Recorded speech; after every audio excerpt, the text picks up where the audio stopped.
सुप्रभात मंडळी. मी नीलिमा पटवर्धन आणि आपण सध्या वाचत आहोत विद्याताई पेठे लिखित ललित रंग हे त्यांचं पुस्तक. आज जी कथा आपण वाचणार आहोत तिचं नाव आहे उतरा ही पायरी. घराच्या पायऱ्या असतात ना, तीच पायरी. सुरू करते. रेडिओवर सुमन कल्याणपूर यांचं गाणं लागलं होतं.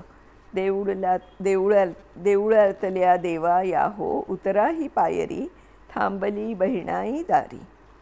संत बहिणाई देवाची आणि अर्थात विठ्ठलाची विनवणी करत होती. देवा, हे तुमचं उच्चासन सोडा आणि पायरीवरून खाली उतरून तुमच्या भक्तांना भेटा. बहिणाई म्हणजे बहिणाई पाठक, जिला मागचे 12 जन्म आठवत होते.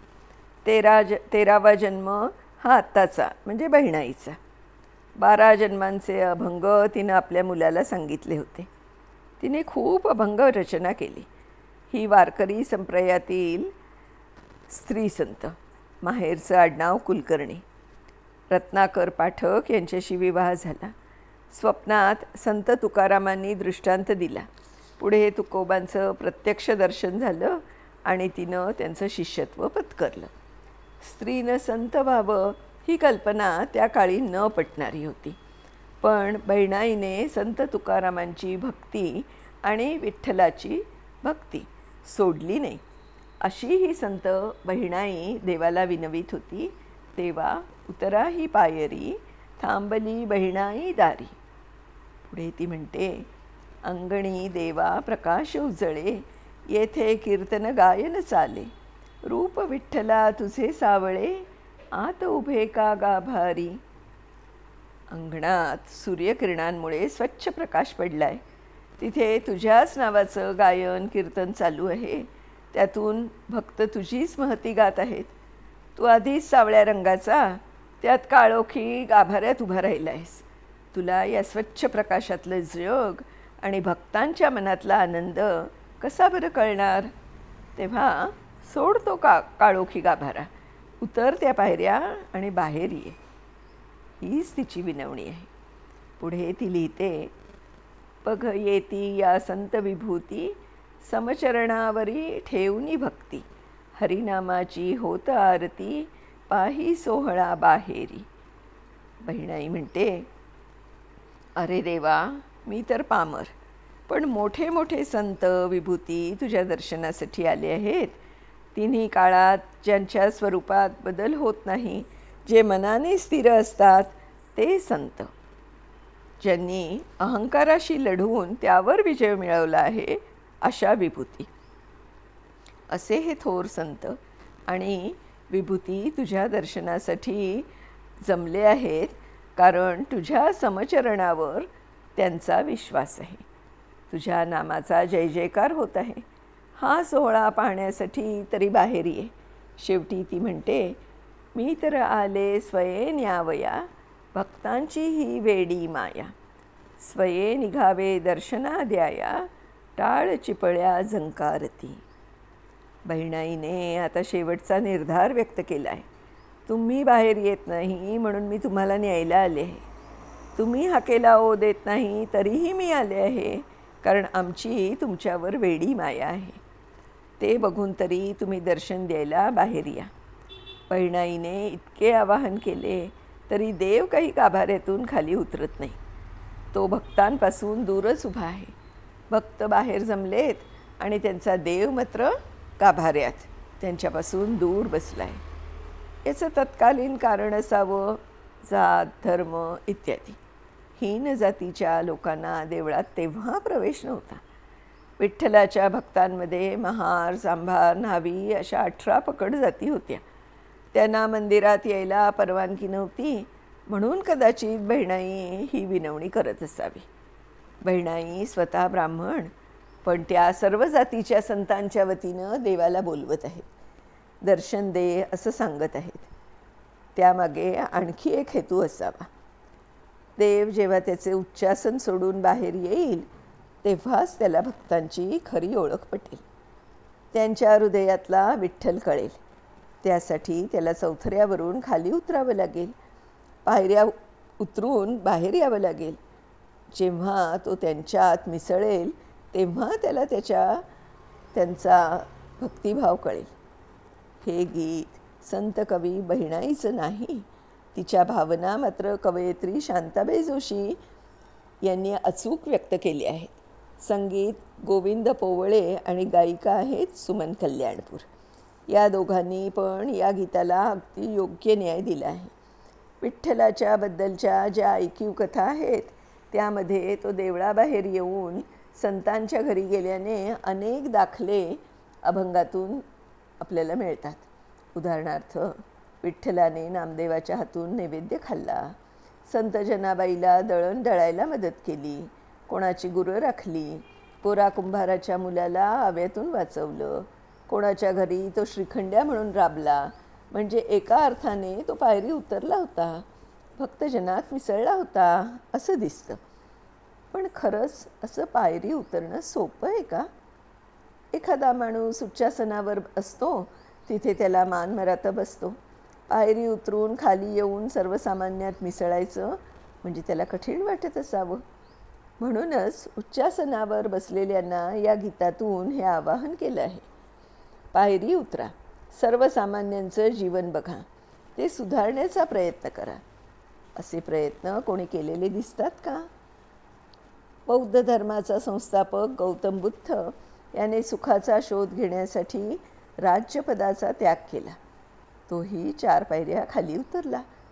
जनमानसाचं दुःख त्यानं जाणलं, स्वतः उपोषण केलं. गया येथे बोधिवृक्षाखाली त्याला ज्ञानप्राप्ती झाली. मग बौद्ध धर्माचा प्रसार त्याने केला. 4 आर्य सत्य, अहिंसा, अष्टांग मार्ग हे त्याने लोकांसाठी सांगितले. आपल्या आचरणातून बौद्ध धर्म साकार केला. सम्राट अशोक हा मौर्यवंशीय राजा. कलिंग युद्धातील भयंकर हानी पाहून त्याचं मन बदललं, त्याला नैराश्य आले. मग त्याने बौद्ध धर्माचा स्वीकार केला. तोही लोकांमध्ये मिसळला. तेव्हा लोकांची दुःख त्याला कळली. त्यानं लोकोपयोगी कामं केली, मोफत औषधांची सोय केली, रस्ते बांधले, रस्त्याच्या दुतर्फा झाडं लावली, धर्मशाळा बांधल्या. तोही 2 पायऱ्या खाली उतरला आणि नंतरचं जीवन त्याने जनतेला वाहिलं. त्याची स्मृती आपल्या ध्वजावर अशोकचक्राच्या रूपानं आहे. कोल्हापूरचे छत्रपती शाहू महाराज लक्ष्मीविलास राजवाड्यात राहणारे, पण तेही लोकांमध्ये मिसळले. लोकांमधील दारिद्र्याची, अज्ञानाची त्यांना जाणीव झाली. म्हणून त्यांनी शाळा काढल्या, सार्वजनिक विहिरी खोदल्या, स्पृश्य अस्पृश्य भेद घालवण्याचा प्रयत्न केला. 1917 साली विधवा विवाहाला कायदेशीर मान्यता मिळवून दिली. देवदासी प्रथा बंद केली. हे सर्व प्रश्न हा राजा सामान्य जनतेत मिसळला म्हणूनच सोडवता आले. सुखवस्तू घरात जन्मलेले बाबा आमटे आणि त्यांच्या पत्नी साधनाताई आमटे यांनी आपले सुखाचे आयुष्य सोडून कुष्ठरोगी सेवेला वाहून घेतलं. रस्त्याच्या कडेला पडलेला एक कुष्ठरोगी बाबांना दिसला. त्याच्या जखमा त्यांनी धुतल्या, औषधपाणी केलं आणि पुढे अशा अनेक कुष्ठरोग्यांसाठी त्यांनी आनंदवन उभं केलं. सुखासीन आयुष्याच्या 4 पायऱ्या ते खाली उतरले आणि कुष्ठरोगी निवारण केंद्रात रमले. केवढे तरी मोठे कार्य त्यांनी समाजापुढे करून ठेवले. गुलामांना गुलामगिरीतून मुक्त करणारा प्रेसिडेंट अब्राहम लिंकन, तुम मुझे खून दो मैं तुम्हें आज़ादी दूंगा असं म्हणणारे आझाद हिंद सेनेचे सुभाषचंद्र बोस, मावळ्यांच्या सुखदुःखात सहभागी होणारे शिवाजी महाराज, अशी अनेक उदाहरणं आपल्या डोळ्यासमोर येतील की ज्यांनी उच्चासनावरून खाली उतरून सामान्य लोकांचं जीवन, त्यांच्या अडीअडचणी समजून घेतल्या आणि त्यांना मार्ग दाखवला. काही उदाहरणं अशीही आहेत, ते जे सामान्यच होते पण सामान्यांची दुःख पाहून त्यांना आधार देऊन ते स्वतः असामान्य झाले. उदाहरणार्थ सिंधुताई सपकाळ. कधीकधी आपण म्हणजे सामान्य लोकांनीही 4 पायऱ्या खाली उतरून पाहिलं पाहिजे. घरातलं प्रमुख पद आपल्याकडे असतं, आपण कमावते असतो, कुटुंबाचं पालनपोषण करत असतो. आपल्या हातात नाही म्हटलं तरी थोडी सत्ता असते. म्हणून कधीकधी आपल्या मुलांच्या विचारांना, निर्णयांना आपण विरोध करतो. पण त्यांच्या पायरीला येऊन आपण विचार केला, त्यांची बाजू समजावून घेतली, तर कुटुंबात सुसंवाद निर्माण होतो, विश्वास वाढतो, मनं जुळतात, नाती जुळतात. त्यासाठी आपल्यालाही आपल्या भूमिकेवरून थोडं खाली उतरावं लागतं. आज समाजात, राजकारणात अगदी उलट स्थिती झालेली दिसते. वरच्या स्थानावरचे वरतीच राहू इच्छितात, वरूनच खालच्या लोकांच्या परिस्थितीचं निरीक्षण करतात आणि निर्णय घेतात. म्हणून या निर्णयात त्रुटी राहतात. आपली जागा न सोडण्याचा दुराग्रह त्यांना नडतो. सामान्यांची बाजू नीट समजावून घेता येत नाही. सामान्यांना खुश करायला सत्ताधारी काळोखी गाभाऱ्यातूनच आश्वासनं देतात. त्यातून जगात, समाजात अनेक असंतुष्ट वर्ग निर्माण होऊ लागले. त्यांच्याकडे लक्ष द्यायचं असेल तर समाजाचं निरीक्षण करा. तुम्हाला स्वच्छ उजेडात खरा समाज दिसेल. त्याला काय हवं नको ते तुम्हाला समजेल. समाजाला कशाची गरज आहे हे जर तुम्हाला समजून घ्यायचं असेल तर गाभाऱ्यातील सत्ताधारी आणि समाज याच्यातील दरी कमी करायची असेल तर त्यावर एकच उपाय आहे, उतराही पायरी. विद्याताई, अगदी पूर्णपणे सहमत आहे मी तुमच्याशी. आपल्याला जर जनसामान्यांपर्यंत पोचायचं असेल तर आपल्यालाही 2-4 पायऱ्या उतरून खालती यावंच लागेल. आपण जिथे आहोत तिथून आपण त्यांचं सुखदुःखाचा विचार करायचा म्हटलं तर आपण त्यांच्यापर्यंत नाही पोचू शकणार. धन्यवाद. मंडळी, उद्या नवीन गोष्टीसह आपण पुन्हा भेटणार आहोत. तोपर्यंत मी निलिमा पटवर्धन आपली रजा घेते. Bye bye.